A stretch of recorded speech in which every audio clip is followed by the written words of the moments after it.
ವಸ್ತುಗಳು ಪ್ಲಾಸ್ಟಿಕ್ನಿಂದಲೇ ತಯಾರಿಕೆಯಾಗಿವೆ. ನಾವು ಉತ್ಪಾದಿಸುವ ಪ್ಲಾಸ್ಟಿಕ್ನಲ್ಲಿ ಹೆಚ್ಚಿನ ಮಟ್ಟದ ಪ್ಲಾಸ್ಟಿಕ್ ಅನ್ನು ಒಂದು ಬಾರಿ ಬಳಸಿ ಎಲ್ಲೆಂದರಲ್ಲಿ ಎಸೆಯಲಾಗುತ್ತದೆ. ಅಧ್ಯಯನಗಳ ಪ್ರಕಾರ ಉತ್ಪತ್ತಿಯಾದ 9 ಬಿಲಿಯನ್ ಟನ್ಗಳಷ್ಟು ಪ್ಲಾಸ್ಟಿಕ್ನಲ್ಲಿ 9% ಮಾತ್ರ ಮರುಬಳಕೆಯಾಗುತ್ತಿದೆ.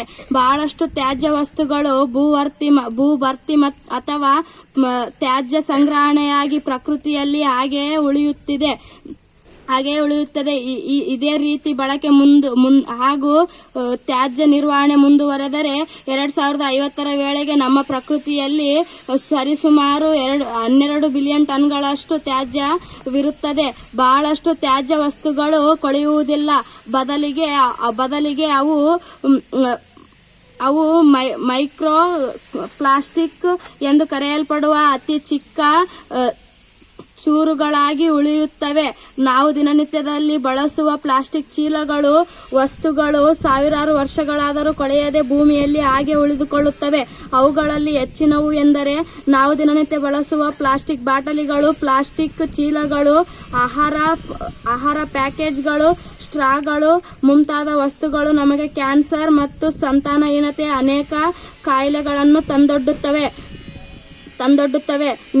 ನೀರು ಹರಿಯುವ ದಾರಿಯನ್ನು ಮುಚ್ಚಿ ಅದರಿಂದ ನೈಸರ್ಗಿಕ ವಿಕೋಪಗಳು ಕಾರಣವಾಗುತ್ತವೆ. ನೀರಿನಲ್ಲಿ ಸೇರುವ ಪ್ಲಾಸ್ಟಿಕ್ ತ್ಯಾಜ್ಯವನ್ನು ಜಲಚರಗಳು ಸೇವಿಸಿದಾಗ ಪ್ರಾಣಹಾನಿಯಾಗುವ ಸಂಭವವಿರುತ್ತದೆ. ಪ್ಲಾಸ್ಟಿಕ್ ತ್ಯಾಜ್ಯವನ್ನು ಸುಡುವುದರಿಂದ ವಿಷಕಾರಿ ಅನಿಲಗಳು ಉತ್ಪತ್ತಿಯಾಗಿ ಅನಾರೋಗ್ಯಕ್ಕೆ ಕಾರಣವಾಗುತ್ತದೆ. ಈ ಎಲ್ಲ ಸಮಸ್ಯೆಗಳಿಗೂ ಪರಿಹಾರ ನಮ್ಮ ಕೈಯಲ್ಲಿಯೇ ಇದೆ. ಏಕಬಳಕೆ ಪ್ಲಾಸ್ಟಿಕ್ ಅನ್ನು ನಿಷೇಧಿಸುವುದು ಇದರ ಪ್ರಮುಖ ಹೆಜ್ಜೆಯಾಗಿದೆ. ಸಮರ್ಪಕ ರೀತಿಯಲ್ಲಿ ತ್ಯಾಜ್ಯ ನಿರ್ವಹಣೆ ಮಾಡುವುದು ಬಹಳ ಮುಖ್ಯ.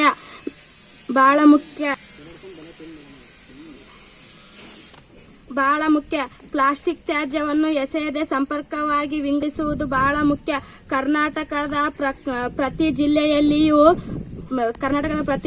ಈ ನಿಟ್ಟಿನಲ್ಲಿ ಘನ ತ್ಯಾಜ್ಯ ನಿರ್ವಹಣಾ ಘಟಕಗಳು ಕಾರ್ಯನಿರ್ವಹಿಸುತ್ತವೆ. ಘನ, ದ್ರವ, ಸಂಪನ್ಮೂಲ ನಿರ್ವಹಣಾ ಘಟಕಗಳಲ್ಲಿ ಪ್ಲಾಸ್ಟಿಕ್ ತ್ಯಾಜ್ಯವನ್ನು ಪ್ರತ್ಯೇಕಿಸಿ ಅದನ್ನು ಮರುಬಳಕೆ ಮಾಡಲಾಗುತ್ತದೆ. ಯಂತ್ರಗಳ ಸಹಾಯದಿಂದ ಅವುಗಳನ್ನು ತೆಗೆದು